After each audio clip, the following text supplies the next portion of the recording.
end-to-end on the training team. I have with me in the room Erin, Wendy, and Tessa. We are here for you for the scheduling Q&A webinar. So the control panel for questions is going to be open. What I'd like to do to begin with is to have everyone, if you can hear me, to raise your hand on the control panel so that I can see if you can hear. Oh, I see those hands going up. There's only 4 of you on there right now, so you've got a captive audience, ladies. Let's go. Ask those questions. Question panel is open. Erin will be reading them as you type them in. If attendance doesn't pick up, I'm not sure how long we're going to be on here today. Could you go over the automatic schedule setup? Auto scheduler setup. Processes. You're going to be in the school. Let me find my school here. I have so many things set up in here. Okay. Go down to Power Scheduler. Auto Scheduler Setup. We're not seeing your screen. Yeah. I was like, wait a minute. There you go. Can you now? Yeah, now it is. It's just behind you there. You may not be able to see it now. Okay, Auto Scheduler Setup.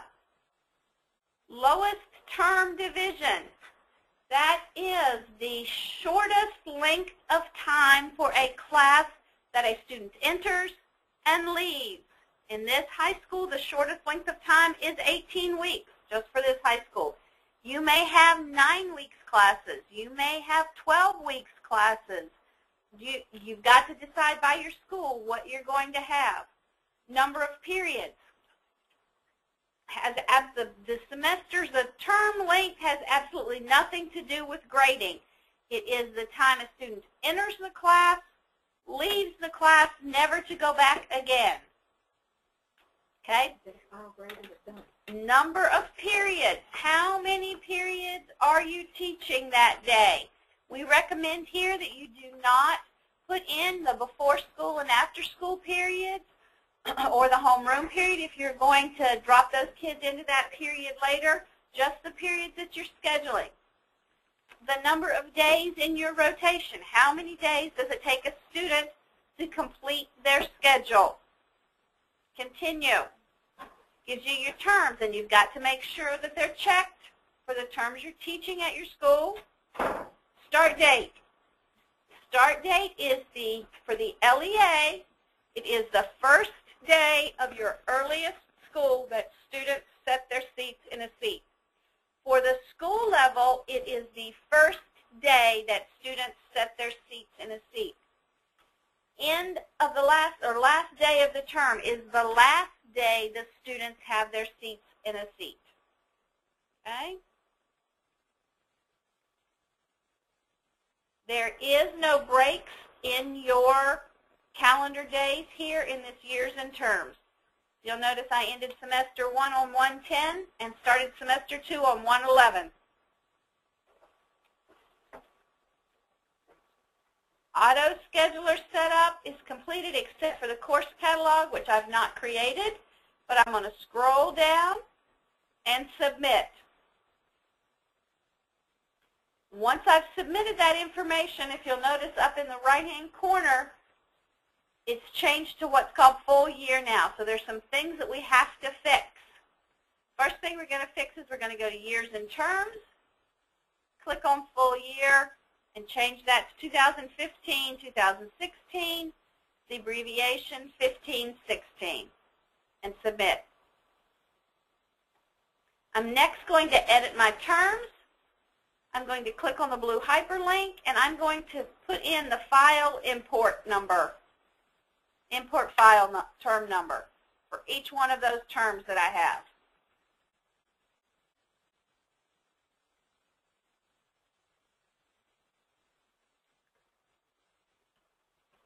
Can't type. All right. Once that's finished, I'm going to scroll to the bottom under Functions. I want to jump in for just a second.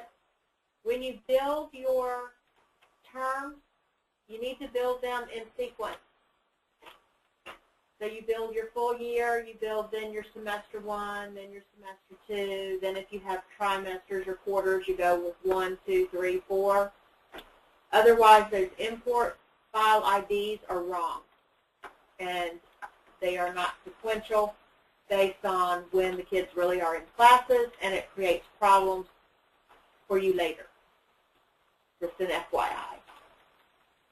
Okay, so under Tools, Functions, you're going to scroll down to the bottom, Set Schedule Year. Make sure you've got the right schedule year selected here and click Submit. Then we need to complete a course catalog. So you're going to click on Course Catalog. I've already got one created here, but I'll create another one.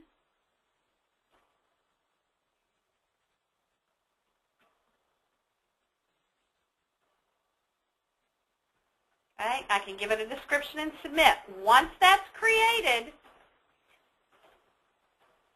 as it slowly rolls along here,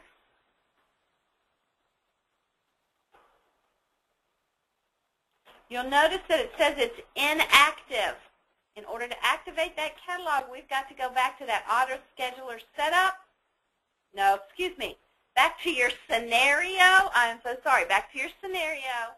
You're going to click on your active scenario. I'm going to make sure that the correct course catalog is showing in the box. It is still not connected. I must then scroll to the bottom and click Submit. You can then click back on your course catalogs and see that that course catalog is now active. Okay, that's the steps in doing an auto scheduler setup. So Pam's got 2 questions. One is, once you set up the course catalog and associate it to your scenario, can you begin course requesting and screen setup? Yes. That's a very short answer. You've got to have your students moved over. Of course, you should know that, and your course is ready. You know, before you can request. Students is what you've got to have. And if you're using screens, you need to have those set up. But once you do the catalog, you can start Right. making the groups and the screens. So depending on exactly what your question Right. was. Our other question says, since we're a high school, should we build and load or load only? And I'm just gonna keep talking for a second. Go for it. The answer here is, that's up to you. We cannot possibly make that decision for you. You have to evaluate your current master timetable. And in your question, you say that you're student-centered, so I love hearing that. You have to evaluate. If students make their requests, and we loaded them into our current master timetable, would they get their request honored? If yes, then a copy and a load only would be appropriate. If not, if their requests are changing, your course offerings are changing, your staffing is changing, then you may require a build, but you have to evaluate which will serve your need.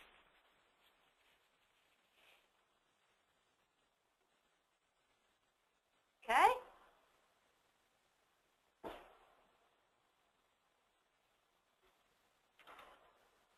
Come on, ladies. 3 questions for 5 people. Pretty good. Good start, good question.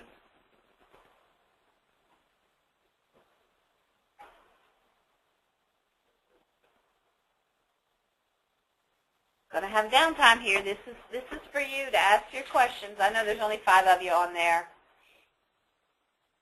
I'm not sure what happened to the other, I don't know, 9 that was supposed to be on there. It is Friday afternoon, after all.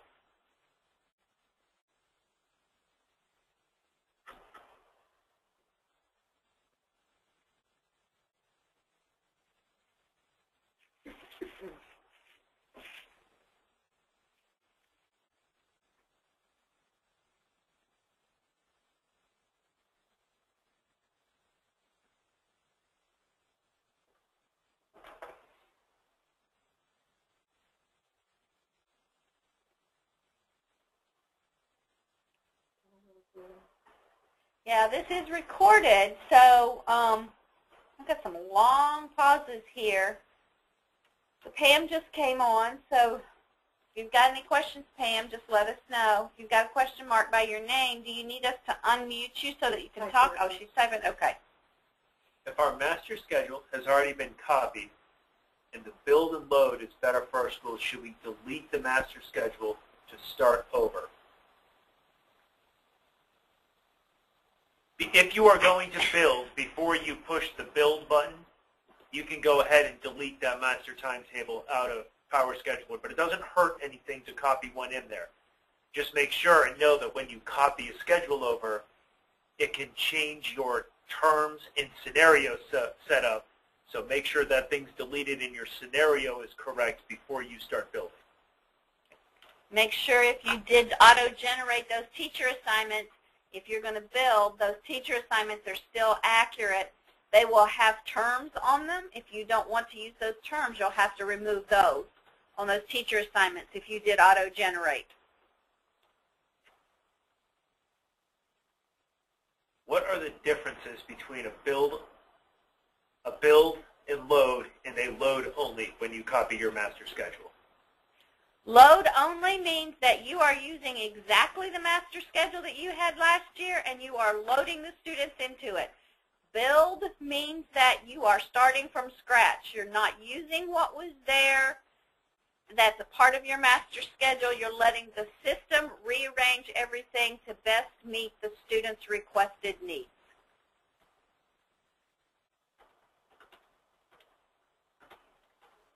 And then you're loading the students in.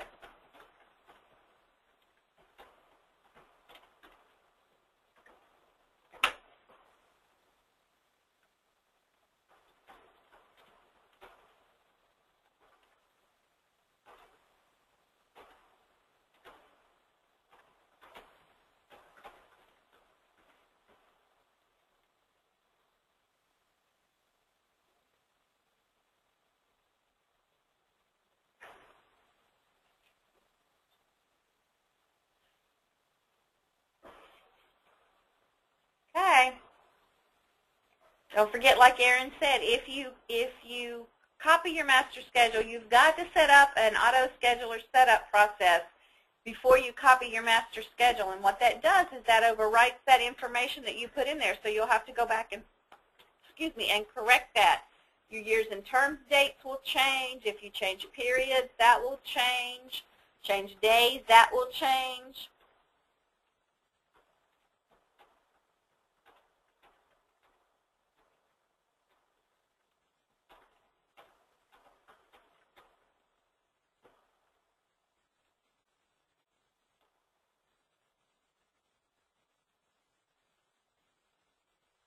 Pam, you said you had a question about the search engine. I'm not sure I know what you mean by that.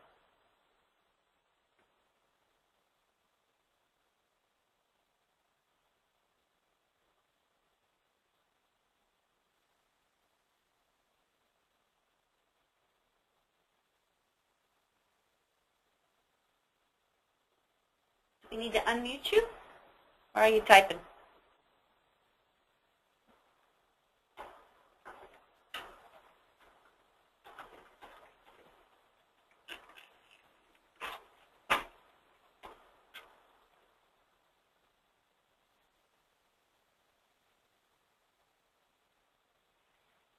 Nola, I also replied to your question.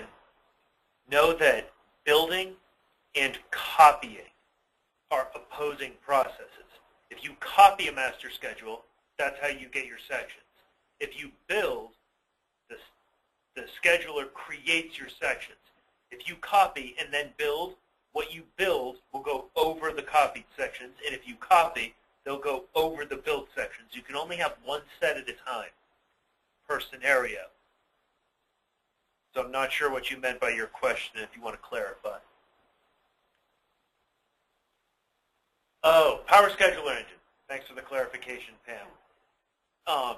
Each computer that is going to build or load needs to have the engine downloaded onto that. So it's not really an LEA or a school thing. It is the individual machine that is going to have to do that work. We recommend that there's only one person per school actually pushing the button, so that way you don't have people competing with each other and overwriting their results all the time.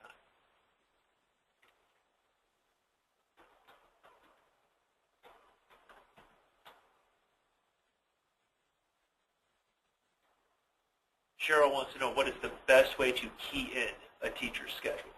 So my question to you, Cheryl, are you talking teacher assignments, or are you talking the actual physical schedule? This teacher teaching this course, this period, this day. What are we looking at?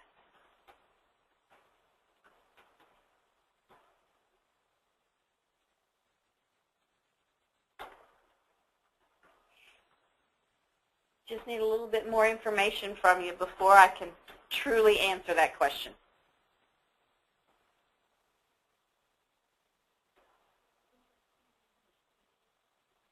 So actually create sections. So there's a couple ways you can do that. In Power Scheduler, you can go to Teachers, select your teacher, where it says Schedule, you can say New, and key the information in right there. Okay?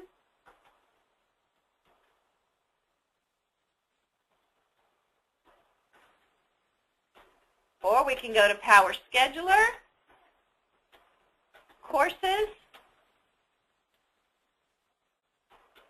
pick your course, and create your sections on the Sections tab right there. So 2 ways to do it. If you're creating it on the live side, after EOY, it's going to be the same process you do right now. You're going to have to go to that teacher. You're going to have to create those sections, just like you do right now during the active year, because that's actually what it will be. It will be active year after EOY.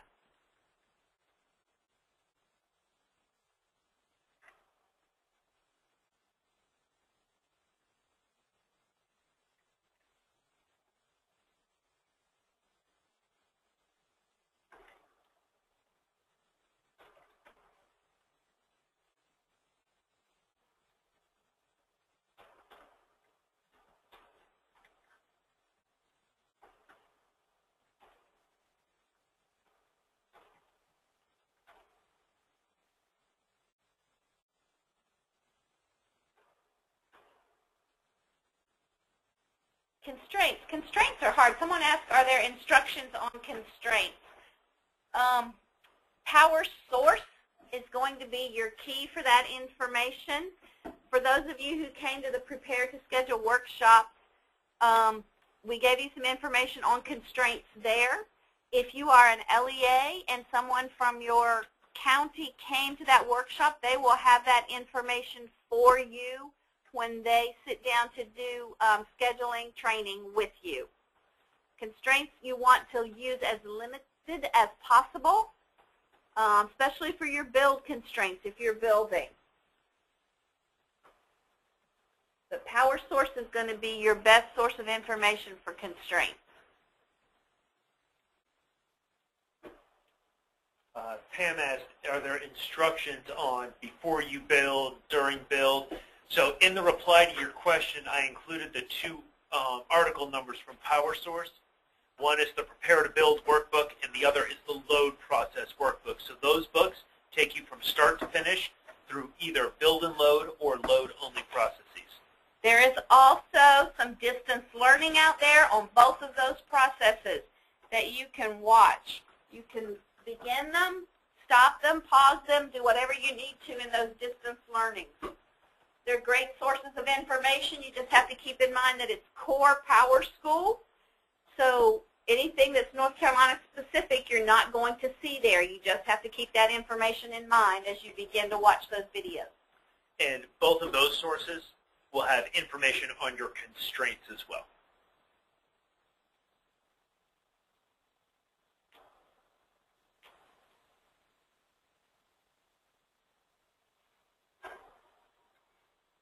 Good question so far.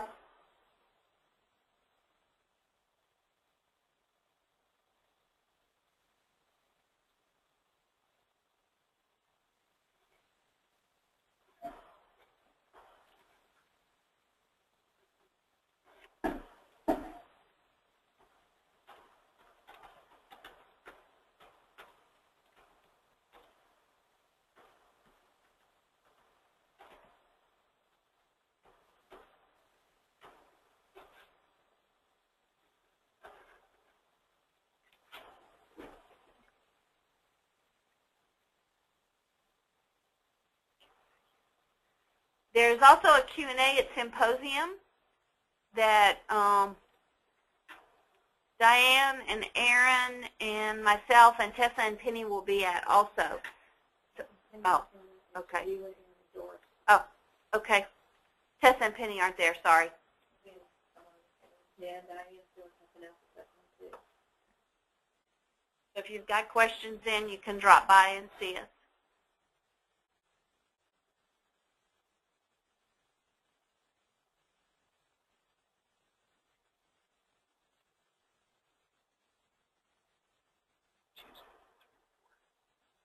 Tuesday from 3 to 4, Aaron says. Looks like.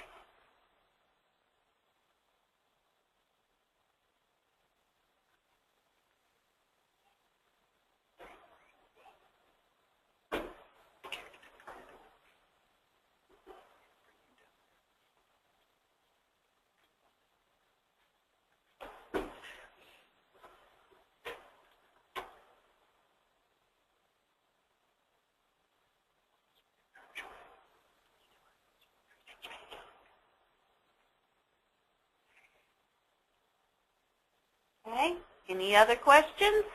Oh, there comes one.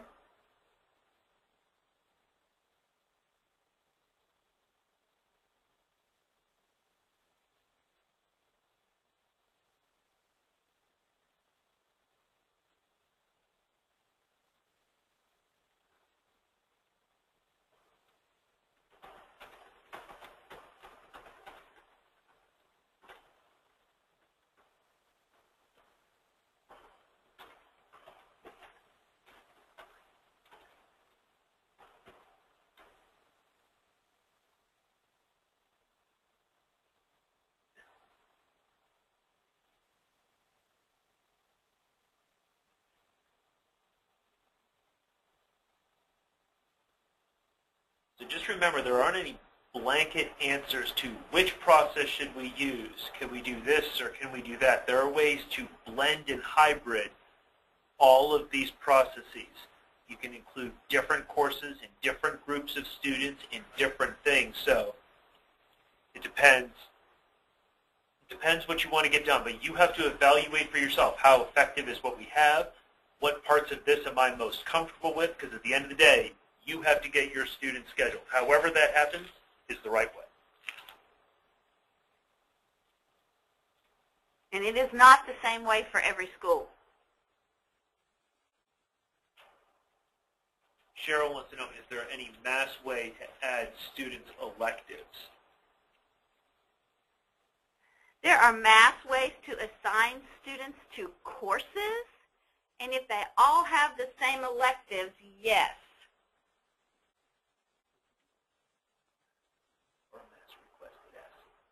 Yes.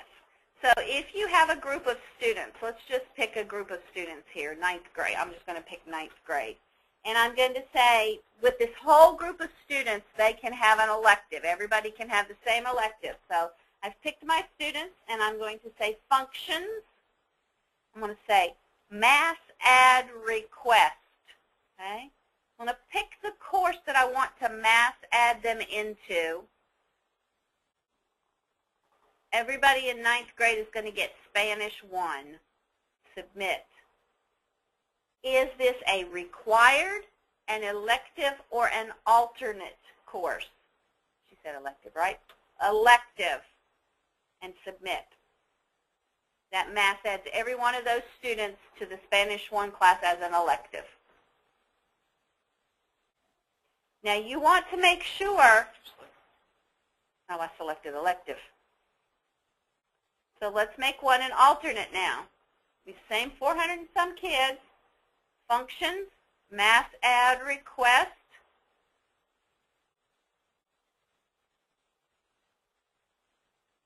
Latin 1 NCVPF is going to be their alternate. Submit. This is an alternate request for them. Okay?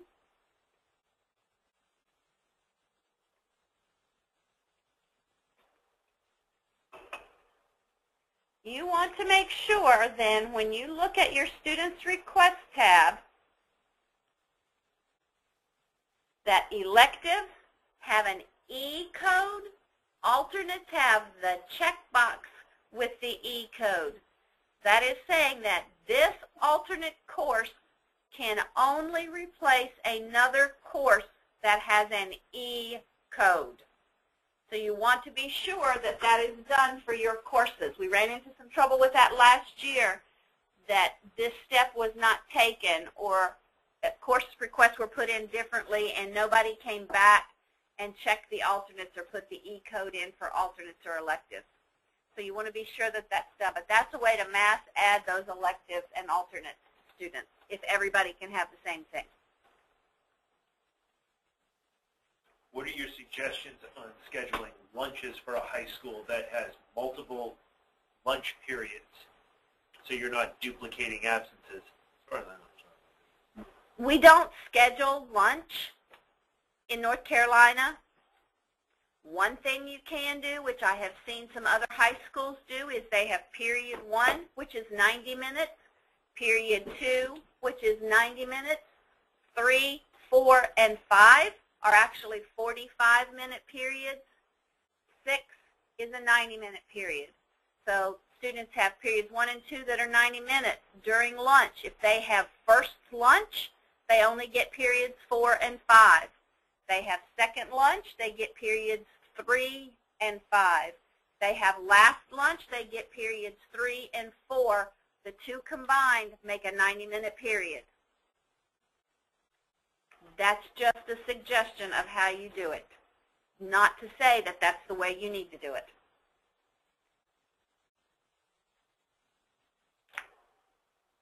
And you'll just have to know, looking at your attendance data, what those times mean to be able to filter that out.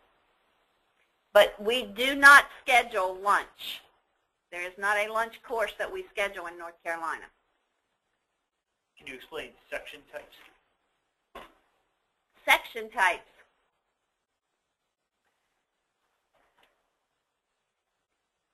Section types are a way to group students, teachers, courses, and a particular section together. So if you're creating a section type, there's 4 places it has to be put: student, section, course, and teacher.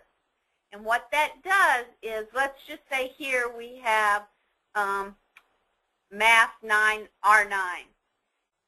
What that's saying is anybody who has that section type can only go with the teacher who has that section type in the section that has that section type of the course that has that section type. Those are the only people who will get into that section.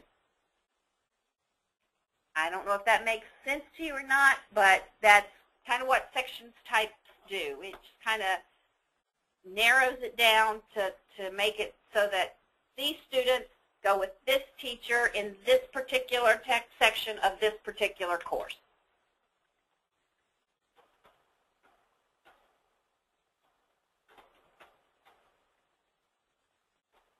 So there's 4 places it has to be connected: students,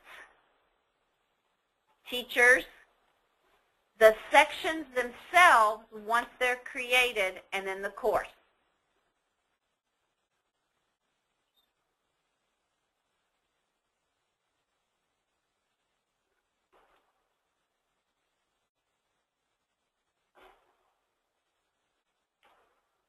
Great for things like if you have an all-male PE class, an all-female PE class. You have a high school teacher who is middle school through 9th grade certified in math, and all she can teach is 9th graders in math. She can't teach any 10th, 11th, or 12th graders, so you make a section type of 9th grade math and make sure all your 9th graders have that code, and so it puts them just in her section.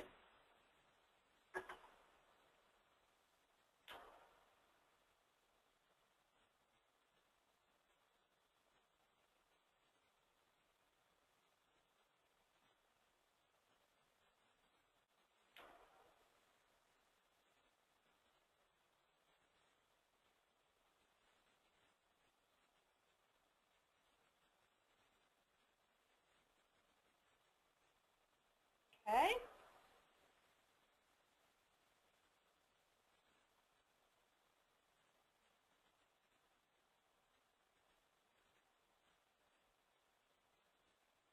don't give a lot more people on. We'll probably end this in about an hour and about another 30 minutes.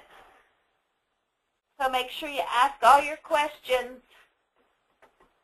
I mean, you guys have a captive audience today with only 5 of you. Can you use letters on the periods? No. Periods are numeric only, cannot start with a 0 or have a 0 period, but they are numeric only.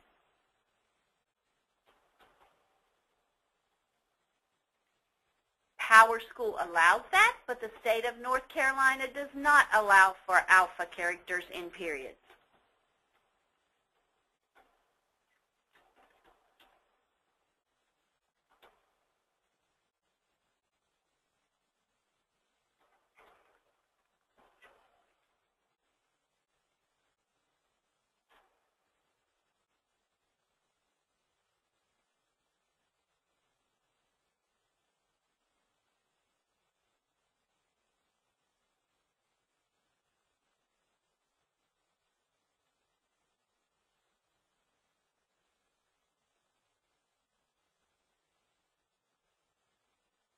If I have some courses that have just shown up as unavailable for 15-16, is this an indication the course number is changing?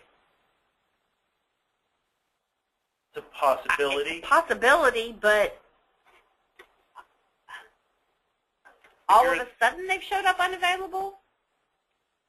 Well, it's either they're going to be unavailable for some reason. Either the state has ended the course or your LEA has revoked that course from your school. I'm not sure what level you're at.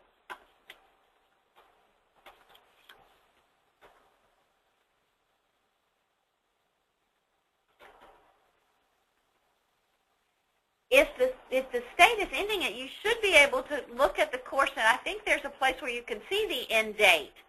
So I don't think it's just the end date, it just says state ended or something. If you go under at the district level and click on courses, and then click on that course code, and then click on the availability tab, you'll see it in red.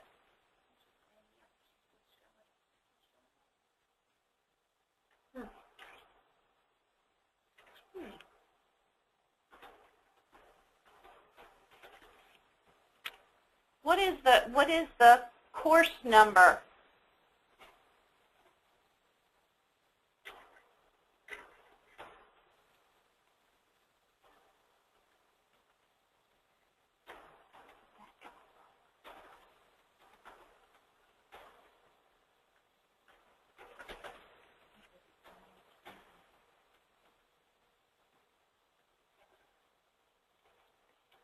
I double-check your course from the LEA level and make sure that you see the school as available for 15-16 and just make sure you didn't revoke that one by accident.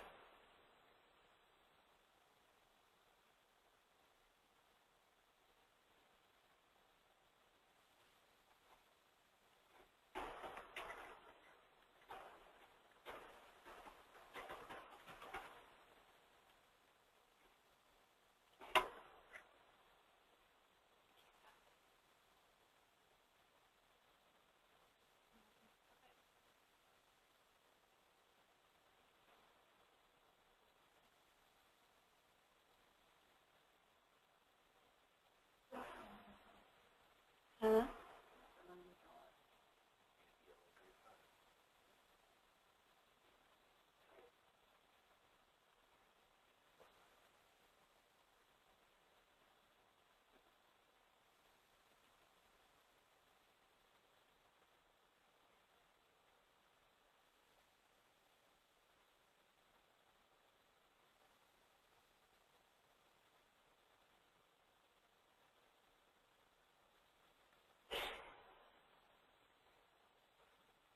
Here.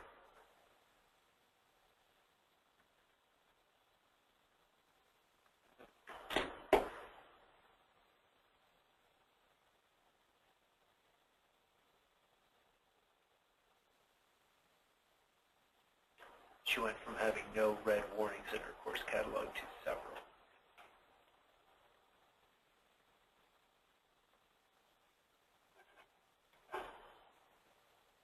Yeah. We're looking, but at this point, there's really no way for us to tell you why it went that way.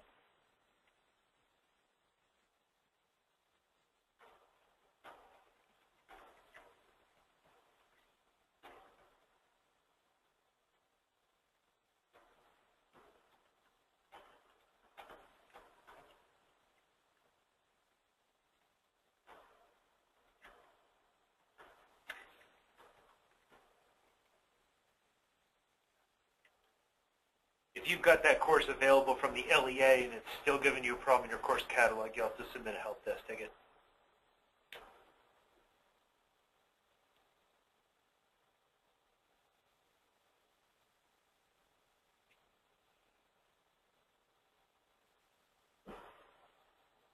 And it's also on the 15, 16 available. Did you find it? Oh. Yeah.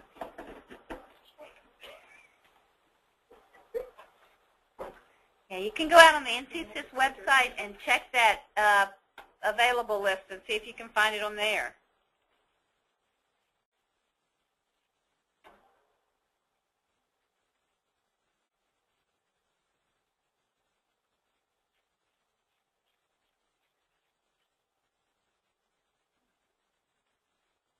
And we can't, she says, I think it's the course numbers. Looking at the new course catalog, courses listing for 15, 16, the numbers are different.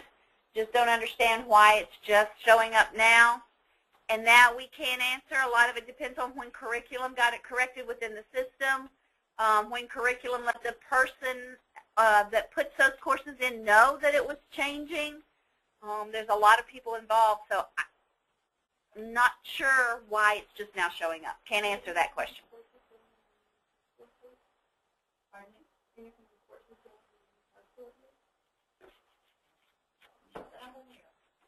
Well, some schools are experiencing when they go add a course, they're not seeing the problem. There's a list of the courses. It's the only thing that's been recorded is excellent.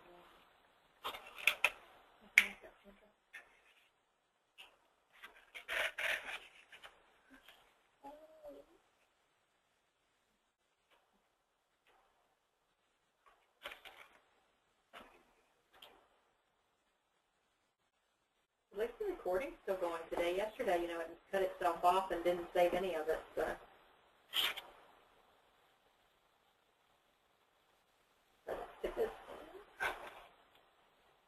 Make sure as you pull courses in and look at your courses, you have departments on them. Those need to be there now. They should be being pushed out by DPI with the courses when you pull them in. Should already be there. If you've got some that are not there, please notify the help desk so that they can get it to the right person to get those put in for you.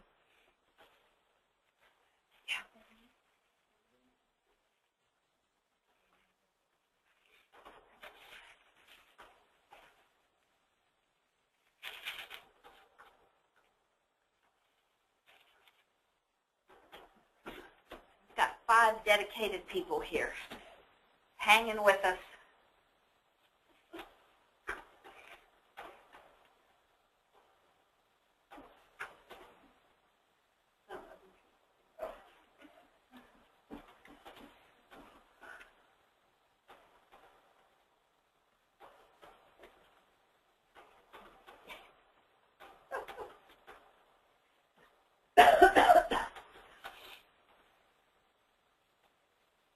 Keep those questions coming. We'll do about 15 more minutes, and if we don't have any more people come on or have any more questions, we'll go ahead and shut down at 2 today.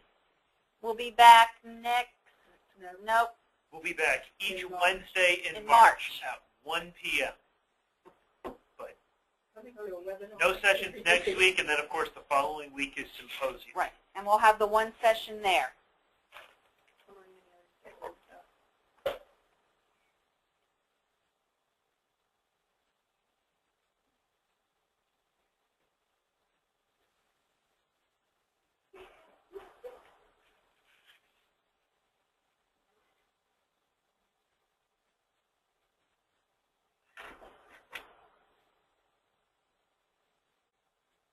We realize that you haven't done a lot of this yet, probably starting in March. We should be getting some different questions, maybe questions with error codes that you can't get fixed and things like that as you start to run your validation before your build. We want those all cleared up before you send somebody to the build workshop. So.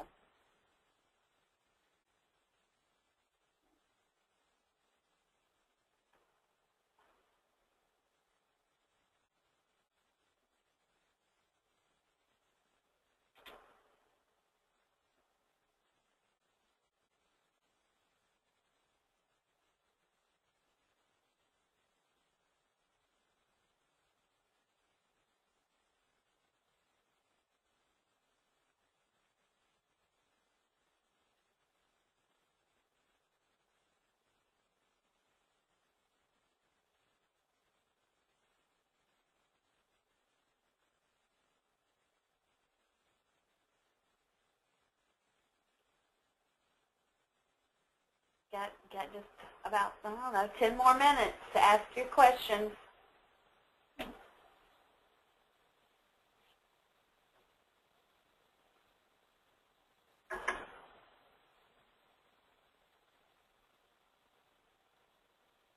One thing I do want to remind you is if you have not downloaded the engine, even though you're using the same machine that you used last year, go ahead and download the engine again, because it is, there were some updates done to the engine with this last upgrade. So you want to be sure and download that engine again so you get all those updates.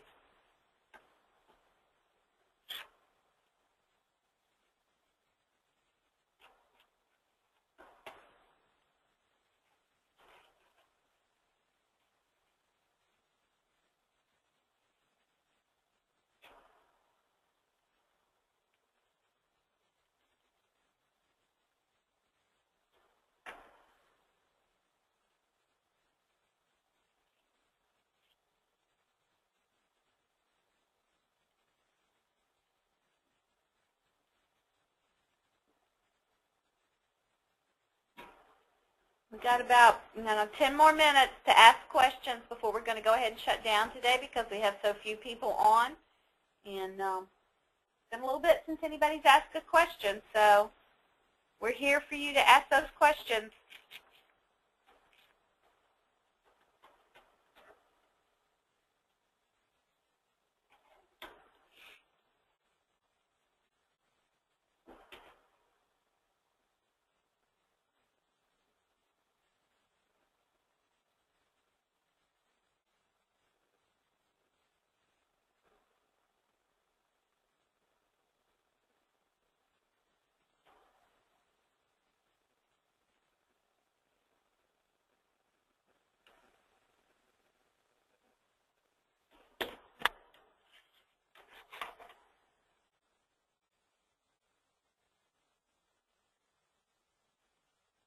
Ginger wants to know, can we assign a course through course request for a group of students before we open registration? Sure. The one thing you're going to want to keep in mind when you start to do your registration screens is that course is not going to show up on those screens. You may want to think about making a core assignment on your screens for that course, for that group. If it's all one grade level, like 9th grade PE, you may want to make that a core requirement for all your 9th graders and have it show up on the screen.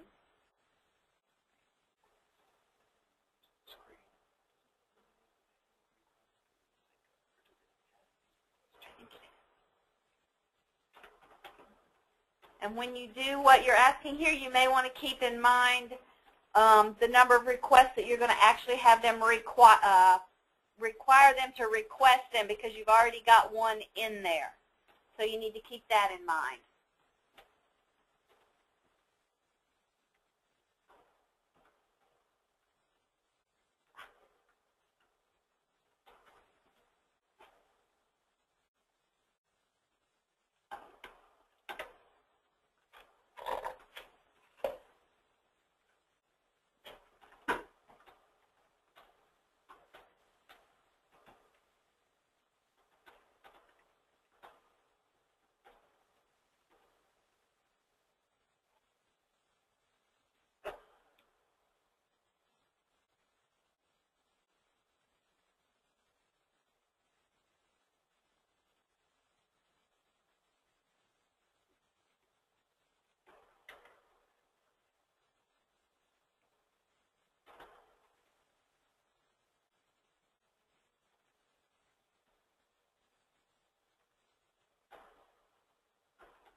Ginger, students aren't going to see a course that you enter a manual request for on their request screen.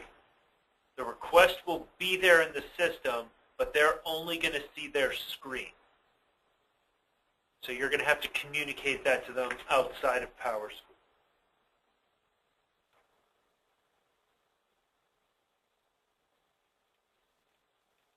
You're welcome.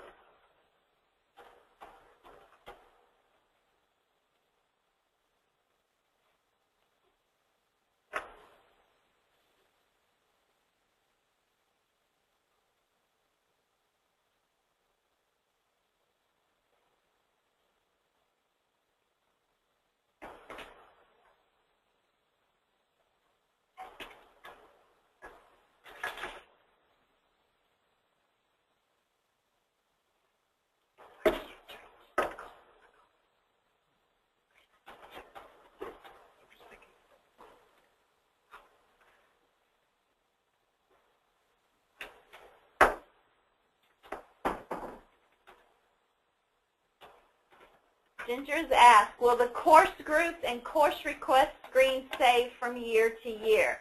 Can they be copied like master schedule?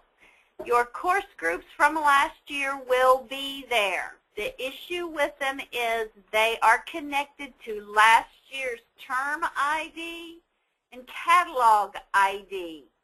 So in order to use them, again, you need to have DDA access to be able to go in and make those changes to those course groups. We've suggested, because of course changes and everything, you may just want to create new groups. You can open the ones from last year up and look at them, see what you have in there, but go ahead and put like the school number and this year's date, 1516, on them. So when you start to pull your groups down, you'll know which group to use.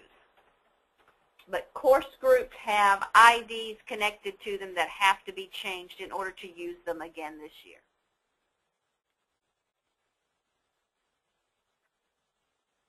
Also, any course number that's changed, it'll be the old course number in that group.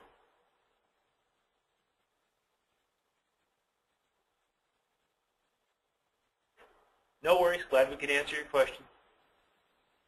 Keep the questions coming.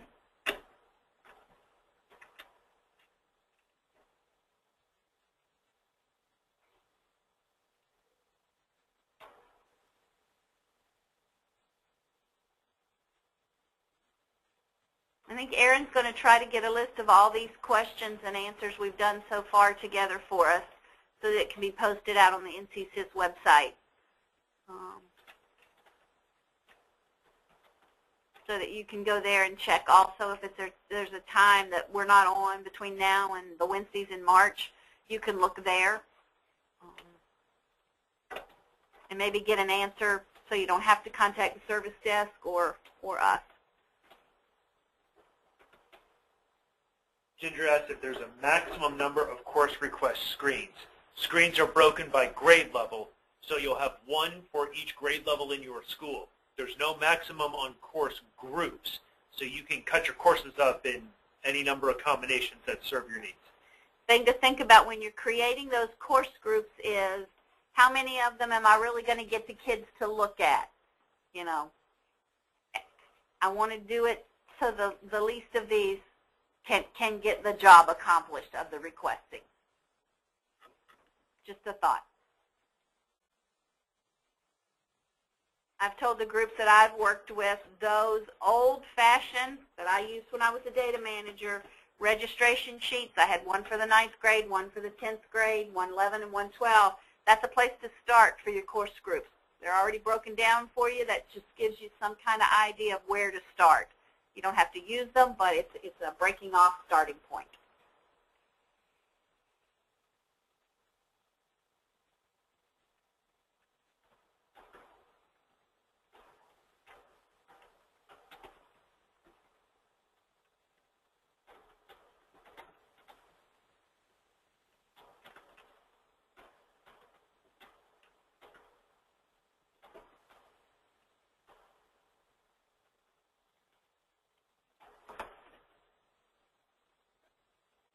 Okay, someone has asked me to go over auto scheduler setup one more time. Okay? Auto scheduler setup. In Power Scheduler, left-hand side, Auto Scheduler setup. Lowest term division that's going to be taught at your school. Number of periods in your day.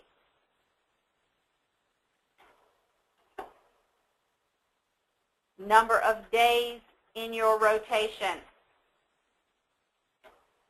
You want to make sure that I check what I am teaching. Okay?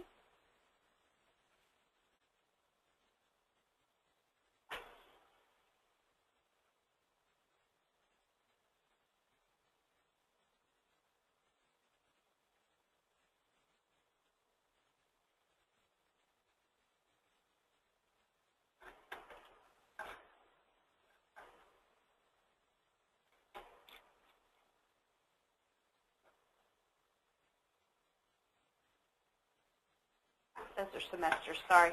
That's my bad.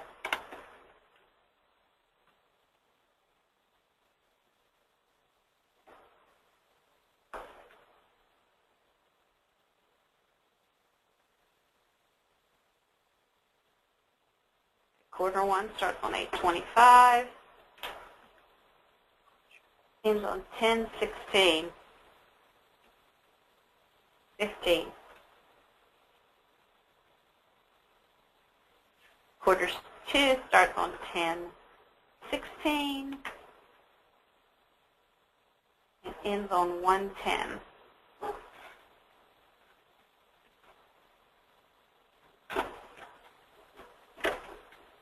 Three starts on 1/11 and ends on 3/25,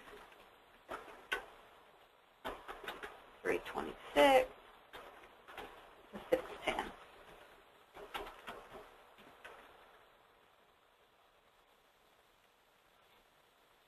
My auto scheduler is set up, is done, except for my course catalog. I scroll to the bottom and click Submit. You'll notice at the top, the scheduling year says full year, so you've got to go to Years and Terms under Schedule Setup. You've got to click on full year and adjust that to say 2015, 2016. Abbreviation is 1516. Submit. The next step is to click on Edit Terms.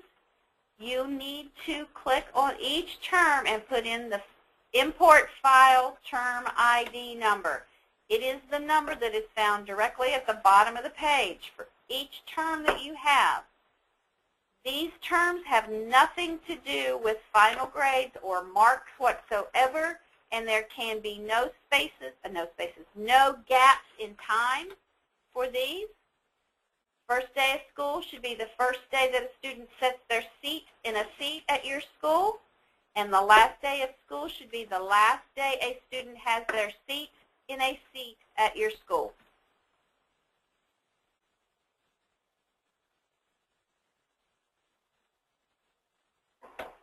Once I've finished that, I'm going to scroll to the left under Functions, scroll to the bottom, Set Schedule Year, make sure it's the 15-16 year, and Submit.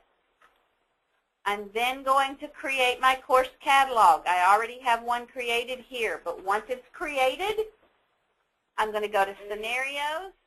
I'm going to find my active scenario and click on that 15-16.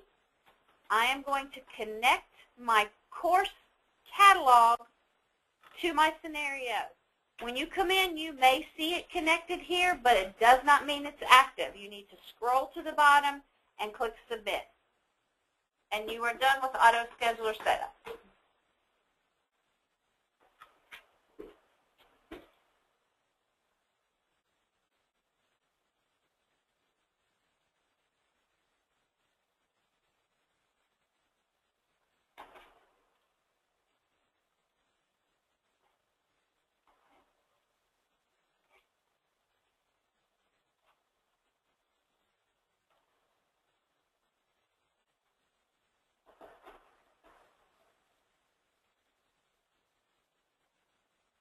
couple more minutes, and then we're probably going to call it a day.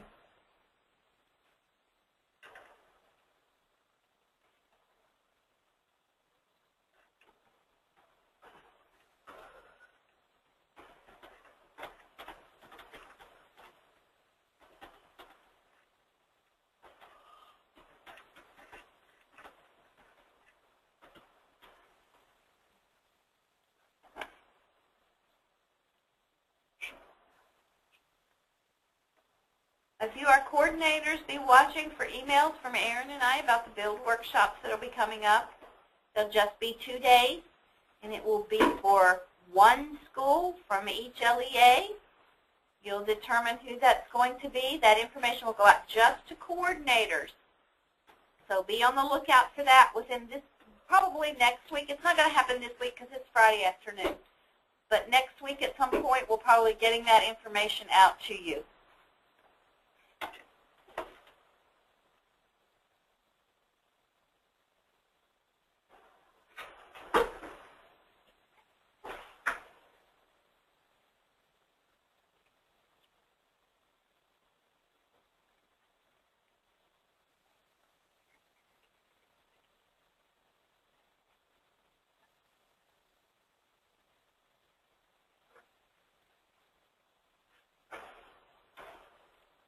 Okay, it is 2 o'clock. Do we have any other questions before we call it a day? The party's over. I'm going to show my age here. They've burst your pretty balloon. Yeah, Tessa's young. I've never heard that one either. Wow. Thank you very much, Ginger. You have a great weekend, too. Ching, ching. Thanks, everyone, for being on. We'll be back in March. Don't forget to come and see us at the symposium in that scheduling question session if you need any questions answered about scheduling. We will be there. Thanks, and have a great day.